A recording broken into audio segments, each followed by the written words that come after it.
da a lama como uma espécie de protomatéria, é a origem do corpo. Então, esse mito diz o seguinte, que tem um princípio criador, se chama Olorum, e esse princípio criador instilou o sopro da vida, que em Yorubá se diz Emi, soprou. Essa questão do sopro está também em outros mitos hindus, e esse sopro se materializa na respiração. Então, o corpo, nesse mito, o corpo se compõe de duas partes inseparáveis. Essa parte, a primeira parte é a cabeça, é Ori, se diz Ori, e o suporte da cabeça se diz Aperê. Então é corpo e suporte. Ora, o homem, para esse mito, ele é indivíduo-corpo. É indivíduo-corpo. Então ele tem elementos singulares, tem elementos na cabeça que são intransferíveis, e estão ligados ao destino pessoal dele. E o que é que você guarda no suporte? Você guarda as forças mobilizadoras, as forças que asseguram a existência individual. E essas forças se diferenciam, se desenvolvem graças a um outro princípio cosmológico chamado Exu. Ora, esse princípio cosmológico chamado Exu está alojado no próprio corpo do indivíduo. Esse princípio cosmológico se chama Baraye. Aí é terra, Bará é corpo. Tanto que, alojado no corpo do indivíduo, o Exu se confunde com Baraye. Nessa linha de pensamento, essa é uma linha de pensamento, está regida por quê? Por cosmogonia, a teoria do cosmos, e por ancestralidade. O ser humano, portanto, se constitui de quê? De materiais coletivos, primeiro. E esses materiais coletivos vêm de entidades genitoras divinas e vêm dos ancestrais. Isso está no corpo do indivíduo. Mas também há uma combinação individual de materiais que responde pela singularidade do indivíduo, por aquilo que é só dele. Então, nessa combinação, você tem o orgânico e o inorgânico. E tudo isso converge para uma ideia de uma condição natural bastante próxima à concepção da filosofia da natureza de Schelling, quanto o que ele chama a autocriação, a autopoiesis da matéria absoluta, que é a própria natureza. Quer dizer, a natureza, ela mesma se cria, ela mesma se engendra. Então, Schelling diz o seguinte: quem quer pesquisar a natureza, seguindo apenas o caminho empírico, é justamente aquele que frequentemente carece do conhecimento de sua linguagem para tomá-la em sua verdade. A Terra é um livro que é montado a partir de fragmentos e rapisódias de épocas muito diferentes. Vejam essa frase seguida que é fantástica. Cada mineral, Schelling diz, cada mineral é um problema verdadeiramente filológico.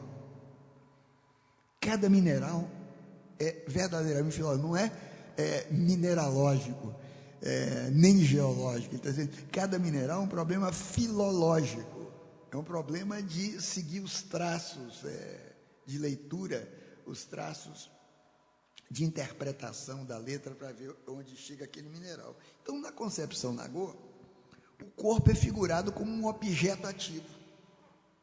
O que é um objeto ativo? São esses objetos compostos de um amálgama de elementos diferentes, portanto, animais, vegetais, minerais.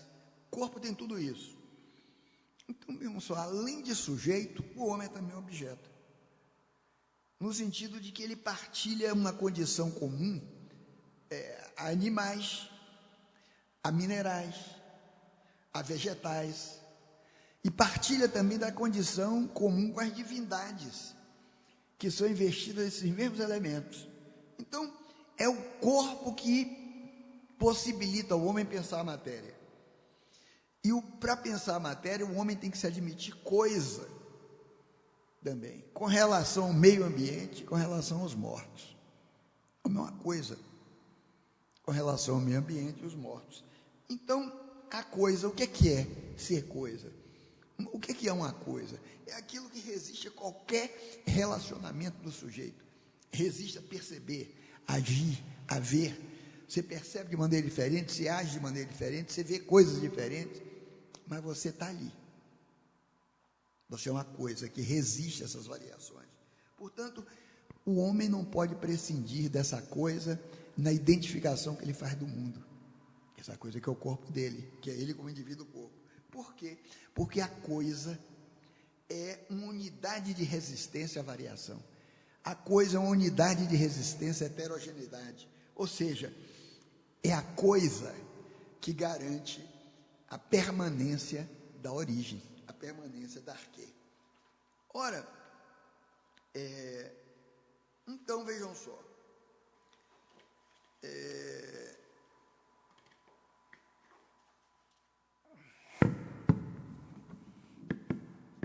nós temos aqui, portanto, eu estou passando por cima de muita coisa, que é uma filosofia mais do que eu chamaria de religião. Nós temos filosofia de tese média, eu já disse. É uma filosofia em que o que constitui a linguagem é a corporeidade. O que constitui a linguagem é o corpo. Então, quando você parte dessa perspectiva de ver filosoficamente, não etnologicamente, antropologicamente ou sociologicamente o que ocorre ali, você vai verificar o seguinte, que coisas que antes a psicologia tentava explicar, a antropologia tentava explicar, na perspectiva filosófica é outra coisa. Por exemplo, o transe. Entrar em transe para receber uma entidade. O transe pode ser lido como um conceito. Quer dizer, não é um conceito abstrato, mas é um conceito no sentido que Deleuze dá a conceito. O que é? Uma coleção de traços de um pensamento em ação. O transe é um pensamento em ação. E é um pensamento suprarracional. Um pensamento mobilizado por uma coisa que precisaria explicar mais detidamente, que é um conceito de um filósofo persiano, pragmatista, que está num dos meus livros, na Estratégia Sensível, que é o conceito de mente comunitária, que é um conceito realmente importante. Vou explicar. A mente comunitária, alguma coisa que não vimos, mas assim, na comunidade, onde nos faz agir. Essa mente comunitária e esse conceito é tão invisível quanto as pontes que você pode estabelecer entre um iniciado e as divindades. As divindades são idealidades incorporais. Então, a mente comunitária é uma espécie de coração próprio da linguagem. É essa mente que pressiona a consciência individual no sentido do transe. É essa mente que leva a consciência a um estado de vigília ou a um estado de teatro vivido, como se fosse um psicodrama sacro, que é grupalmente valorizado. Vocês, já se fez muito folclore sobre a natureza do transe. Se você ler os livros da bibliografia afro-brasileira do início, pensar que era histeria, que era sem toda essa circulação psiquiátrica, e que aí você tomaria uma coisa, mergulhar no inconsciente. A maior parte desses transes, tanto aqui quanto na África, você está perfeitamente consciente. Ou é subconsciente, às vezes não está, mas é consciente. É uma espécie de teatro existencial, de teatro vivido, de contato com essa idealidade incorporal, que é a divindade. E esse conceito de transe se aplica tanto ao universo místico, quanto a momentos singulares da criação literária, da criação poética no Ocidente. Por exemplo, um dos textos mais obscuros e um dos textos mais difíceis da literatura alemã são as Elegias do Duino, de Rainer Maria Rilke. Esse é um texto difícil, é lindo e obscuro. O Rilke, ele admitia que ele foi atraído e conduzido, ele disse, por uma força sobrenatural. É assim que ele explica. Tanto que ele compõe a primeira elegia antes da guerra, Primeira Guerra, ele vai combatente, enfermeiro na Primeira Guerra Mundial, e as outras elegias só voltam depois da guerra, quando o anjo retorna. Porque no primeiro ele alega ter tido contato com um anjo, e é depois que vem essa força sobrenatural, que é a angélica. Então, qualquer que seja o nome que você queira dar a essa força, é o invisível aí, que faz do Criador uma espécie de lugar móvel na linguagem. Só que não é nada de sobrenatural. No sentido, quando você fala uma coisa sobrenatural, você fala de uma coisa que vai além dos atributos próprios da natureza criada do homem. Então, você é natureza criada, você é criada por seu pai, por sua mãe, que nasceu da natureza. Se é sobrenatural, você dizia alguma coisa que se deu além de meus próprios atributos criados. Só que não é nada sobrenatural nesse sentido. Não é nada que corresponda à ideia europeia de magia primitiva.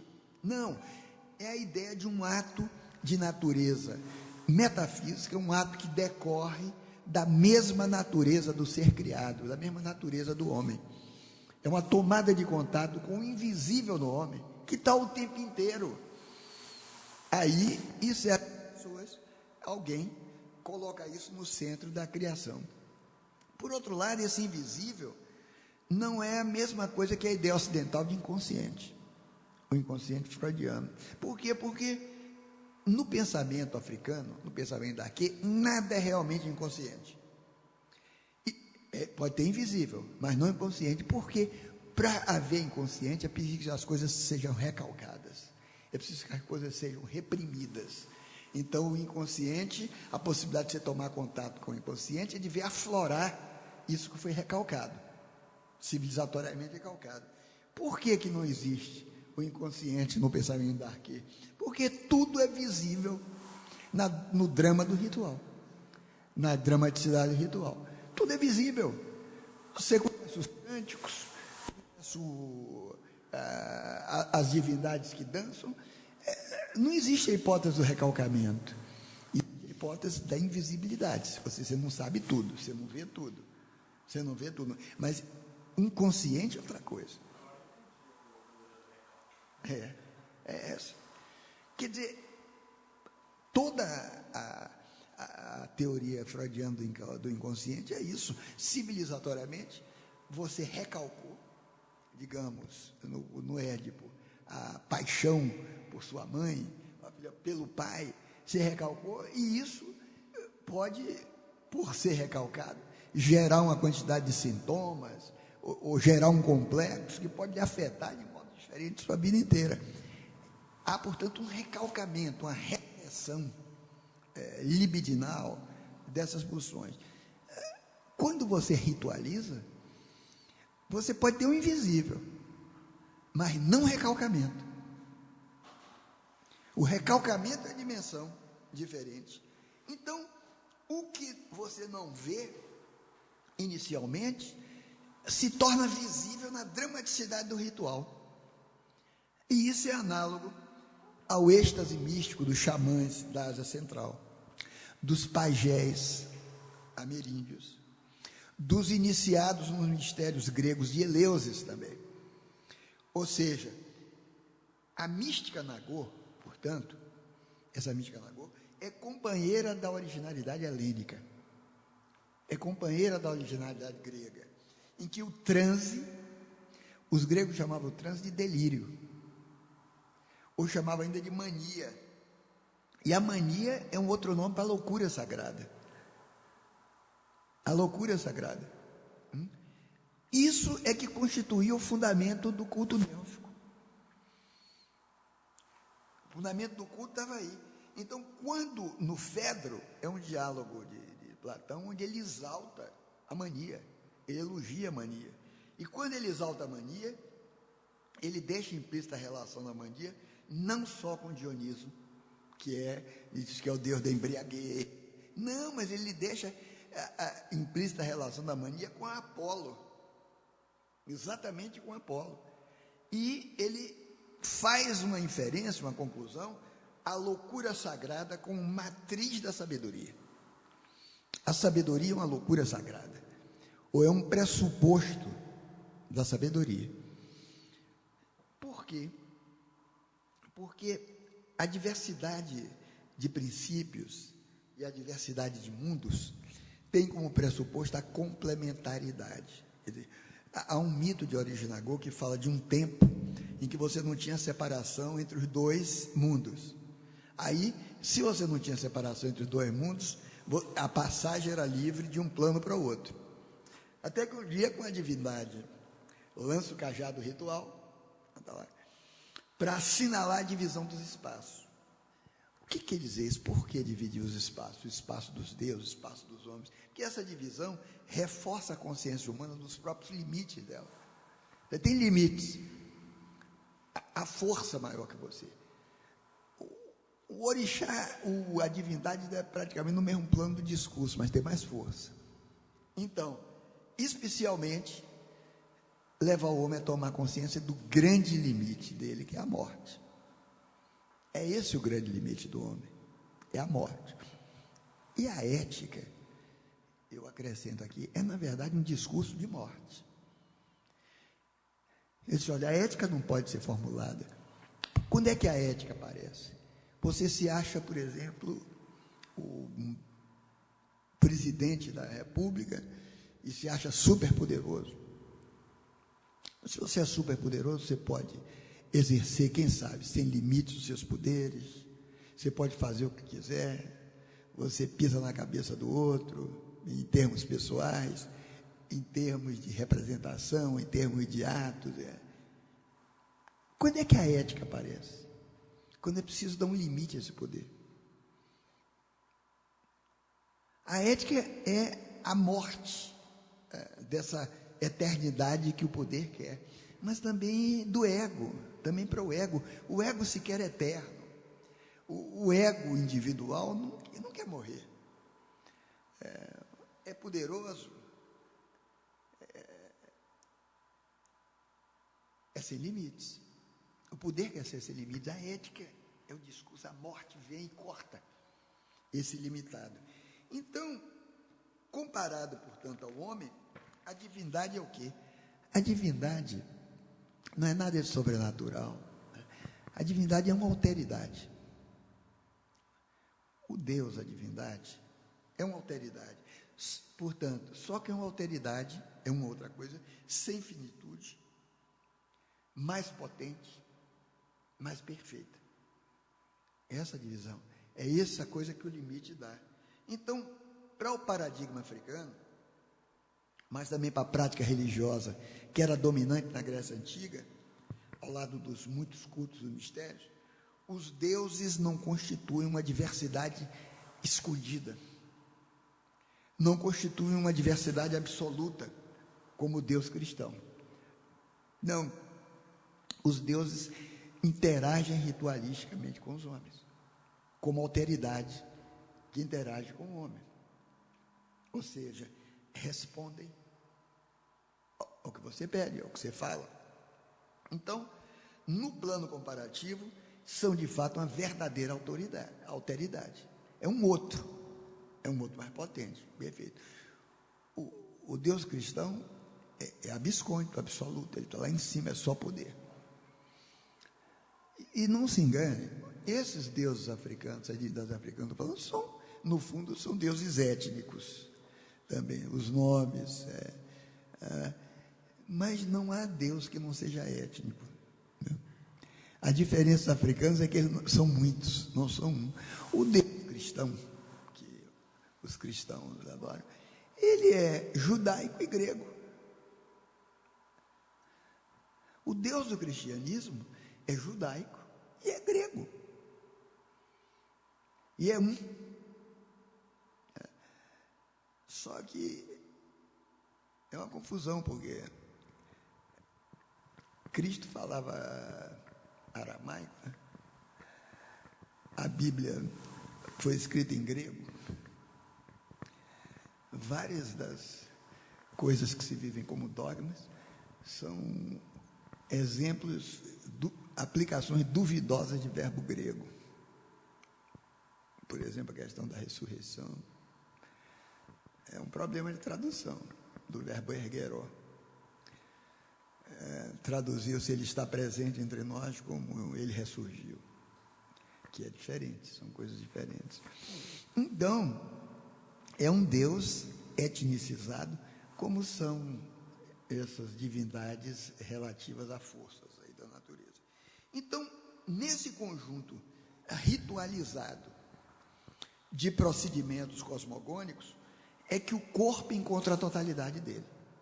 O corpo encontra a sua totalidade no rito, no ritual. E o corpo, portanto, resolve a dicotomia entre singular e plural, entre sujeito e objeto, quando ele se integra nesse simbolismo coletivo, na forma de gestos, na forma de posturas, na forma de direções do olhar, mas também na forma de signos, de inflexões microcorporais, que apontam para outras formas de percepção, são outras formas perceptivas. Então, o ritual é o lugar próprio, a plena expressão e a expansão do corpo. É no ritual que o corpo se expressa e se expande. Então, aqui nós temos uma diferença marcante com a teologia, a filosofia cristã, ou a meditação oriental também. Porque o corpo, no pensamento Nagô, ele não racionaliza os conteúdos dele. Mas, em última análise, o corpo e o ritual constituem o modo de ser reflexivo da comunidade. Portanto, eu estou falando de vocês do rito ou do ritual como uma forma somática de pensar. O ritual é uma forma corporal de pensar, uma maneira coletiva e ritual de pensar. É por isso que você pode conceber o ritual, ou pode conceber o rito, como isso que os gregos chamaram de terne, né? T-S-H-N-E, terne, e que se traduziu resumidamente como técnica.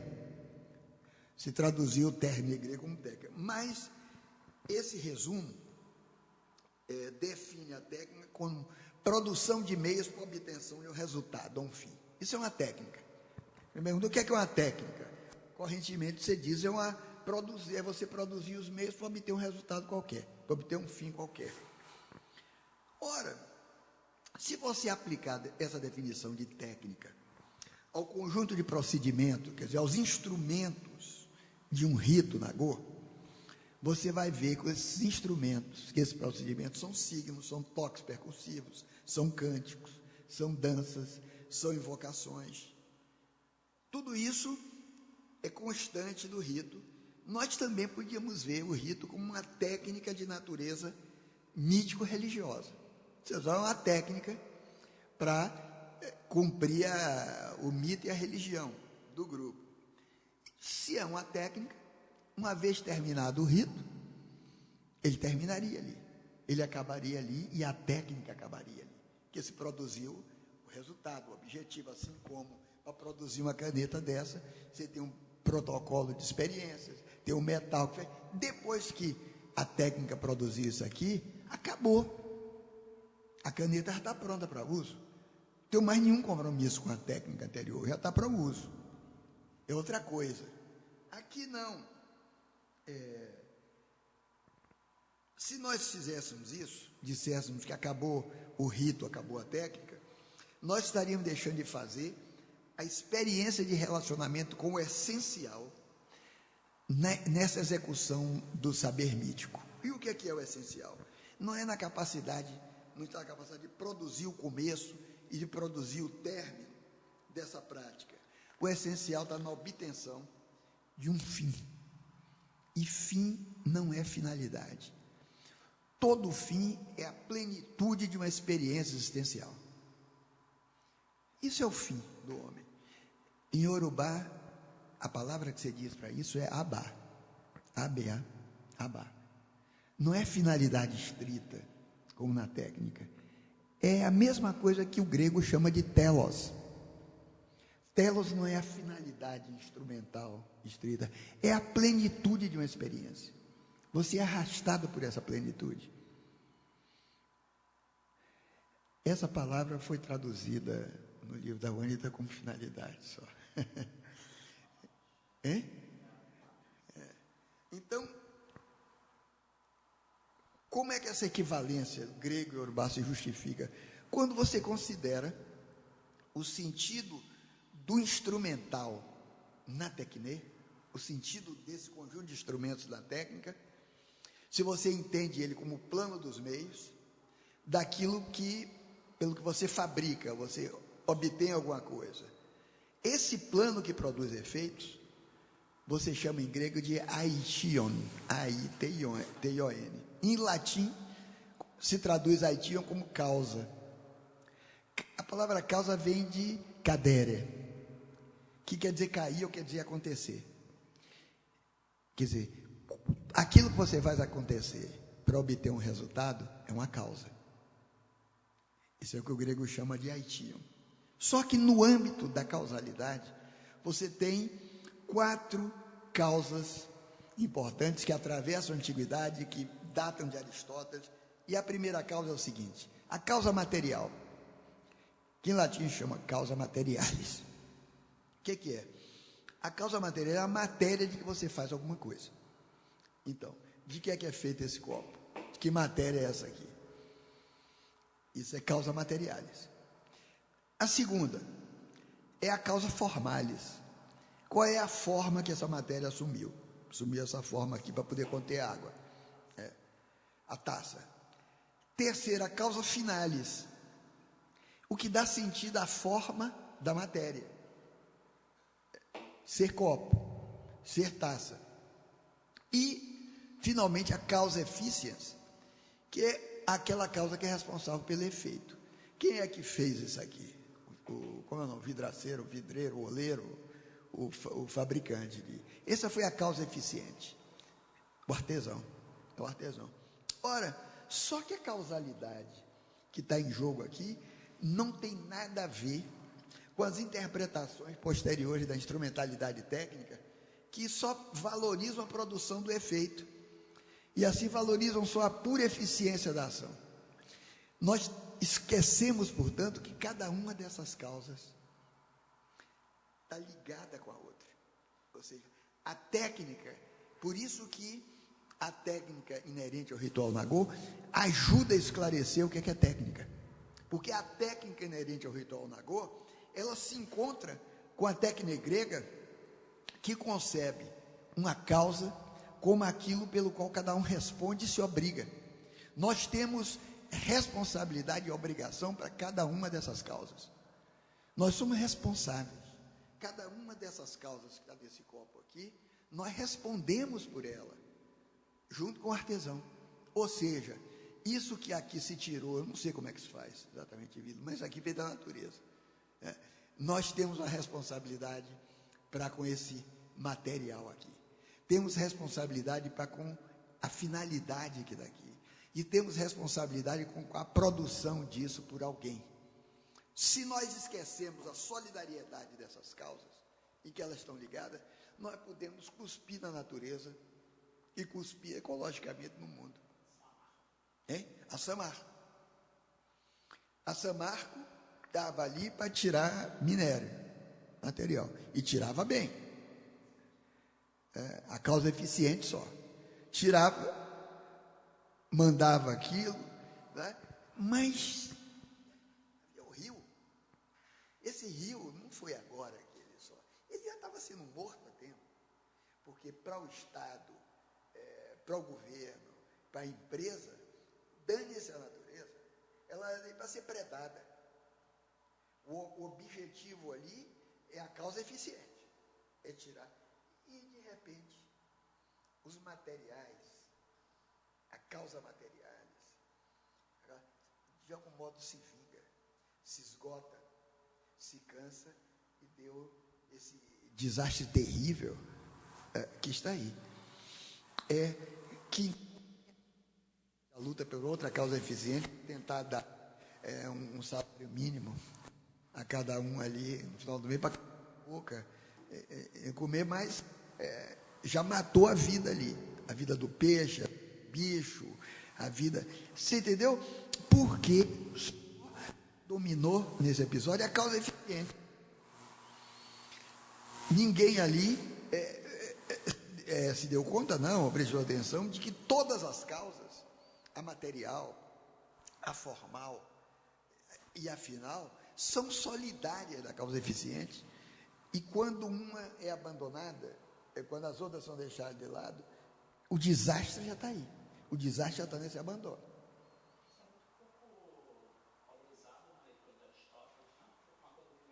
Sim, porque, mas mesmo em Aristóteles não era coisa puramente mecânica, é porque depois ficou. Hoje, quando você fala de técnica, você esquece todo mundo, você quer saber a eficiência. É eficiência. Então, a técnica, portanto, inerente ao rito do agor, se encontra com a técnica grega, porque concebe causa como aquilo pelo qual alguém responde, você responde por uma causa, mas também comunitariamente você se obriga. Você tem uma obrigação. E obrigação não é responsabilidade moral apenas, implica responsabilidade, mas a obrigação significa uma responsabilidade, daí o responder, visceral do seu corpo com o meio ambiente, com a ecologia, com o outro. Isso é obrigação. Obrigação é mais importante do que fé. Essa é outra categoria, que eu não vou entrar, não dá tempo, que é fundamental para o pensamento, é obrigação. Obrigação. Então, num simples utensílio como esse aqui, a matéria, a forma, a finalidade e a produção do efeito são solidárias, são coerentes com a causa, mas são sobretudo responsáveis para quê? Para com a força que estava antes desse copo e que vem depois que esse copo está pronto, que é o telos. É o fim da produção. Não o fim como termo. É o fim, a plenitude da produção. Essa produção só é plena quando essas causas se integram. Nós precisamos desse copo. Esse copo é útil. Ele é necessário, não é ser contra a produção massiva de copo, é simplesmente mostrar que o fim aqui dessa produção é uma integração especial que o homem participa.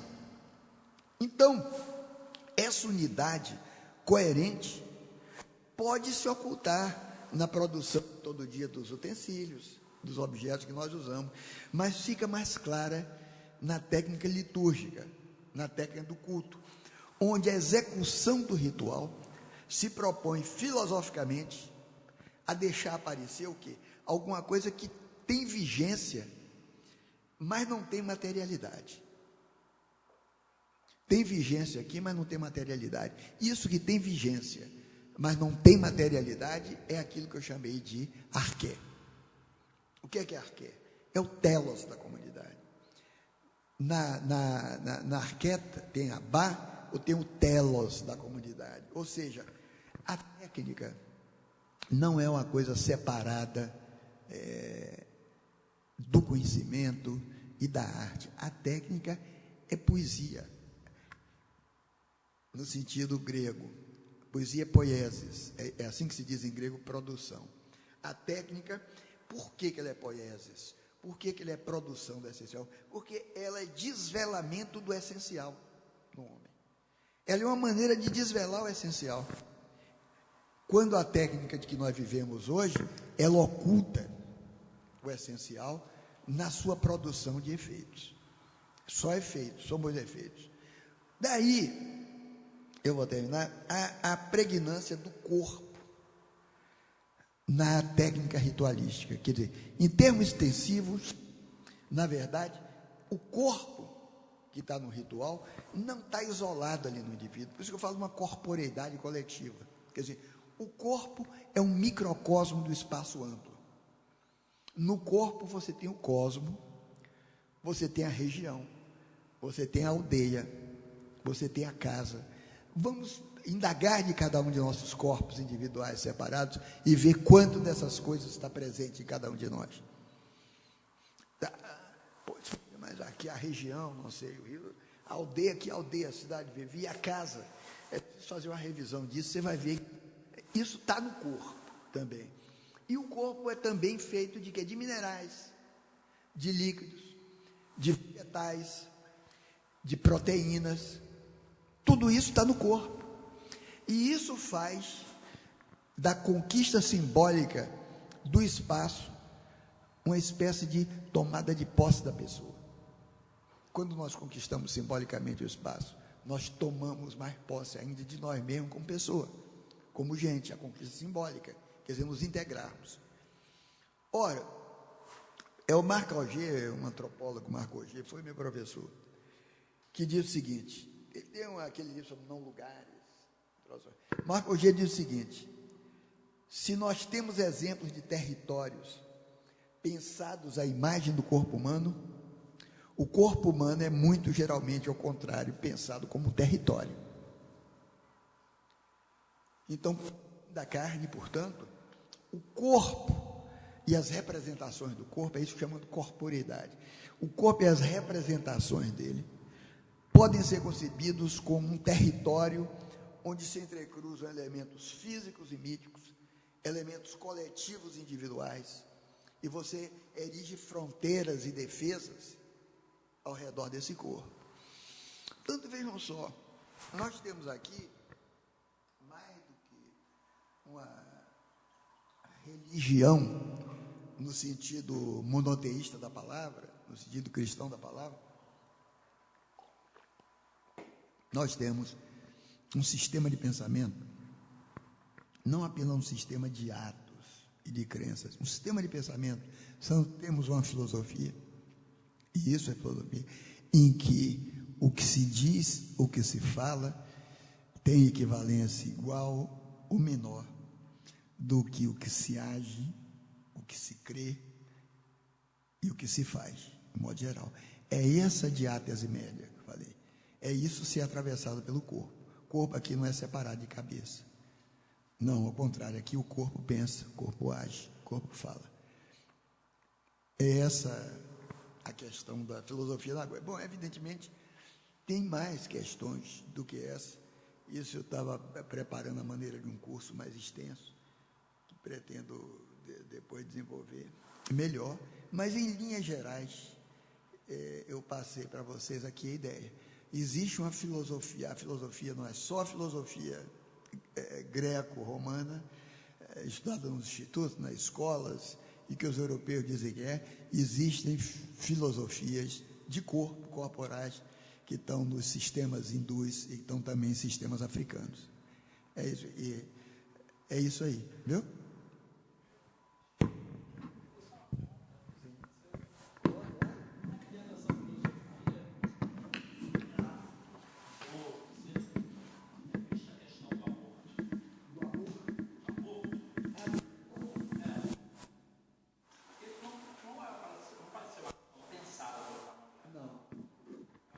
Não é pensar.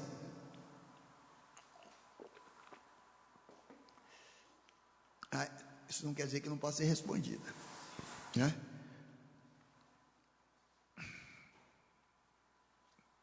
É uma questão difícil. O aborto tem várias dimensões. Se uma mulher é estuprada, engravida, eu não creio que ninguém de Candomblé fosse colocar no caminho, ser com a cabeça feita por padres, colocar no caminho contra o aborto, do de meu círculo. Pode ser, mas não como doutrina, não.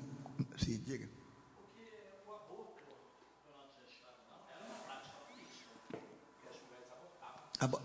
Claro.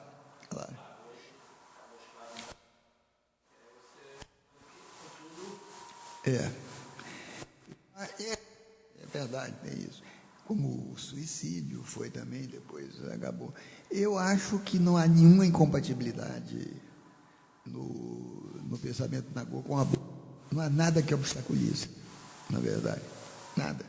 Agora, evidentemente, esse pensamento não está hoje digamos, separado das influências de igreja cristãs que está aí, de modo que é preciso examinar isso como filosofia, realmente, que tem uma certa separação com relação à comunidade, e a atualização disso nos comportamentos.